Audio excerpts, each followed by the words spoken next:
ஒரு மன்னன், ரொம்ப கிருத்துவமான மன்னன், ஒரு அறிவிப்பு விடுக்கிறார்.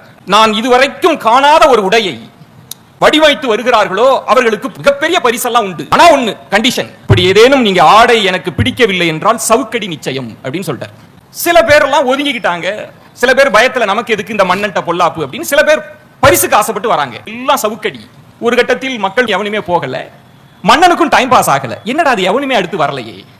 அடுத்து இது போல ஒரு பெரிய கூட்டத்தை கூட்டி உணர்ச்சி பெருக்காக மன்னன் பேசுகிறான். பைய எந்திரிக்கல. அவனை உன்னை பத்தி தெரியும்டா, நாங்க வர மாட்டோம். ஒரே ஒரு ஆள் கையை தூக்கிட்டான். மன்னா நான் இருக்கிறேன். நம்ம ஊர் பாஷையில சொல்லணும்னா ஒரு ஜாக்கெட்டை கூட சரியா தைக்காத ஆளு. ஒரு வாரம் டைம் நான் பாத்துக்கிறேன். மன்னர் சொல்றார், சவுக்கடி நினைவு இருக்கா? அப்படியா? சவுக்கடியை பத்தி இப்ப பேசிக்கிட்டு அதெல்லாம் வேண்டாம் அப்படின்னு சொல்லியாச்சு.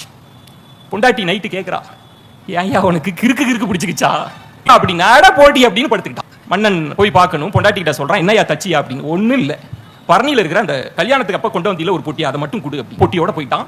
மந்திரி சபை, இது மேல எல்லா மந்திரிமார்கள் இருக்காங்க, மன்னன் இருக்கிறான். ஒப்பனை அறைக்கு வாங்க, ட்ரெஸ்ஸை மாட்டிக்கிட்டு வரணும். மன்னா ட்ரெஸ்ஸை கழட்டியாச்சு. அரை நிர்வாணமா மன்னன் நிக்கிறார். மன்னா ஆடை ரெடி.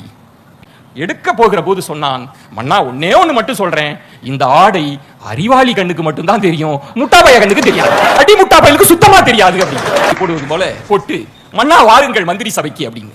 இதோ மன்னர் வருகிறார், மன்னர் வருகிறார், அற்புதமான ஆடையை அணிந்து வருகிறார், அறிவாளிக்கு மட்டும் தெரிந்த ஆடையை அணிந்து வருகிறார் அப்படின்னு சொல்லி மந்திரிமார்களிடம் வந்து நிக்கிறாரு. மந்திரிமார்களை மன்னர் பார்க்கிற போது அத்துணை மந்திரிமார்களும் சொன்னாங்களாம், பலே பலே, இப்படி ஒரு ஆடையை நாங்கள் பார்த்ததே இல்லை.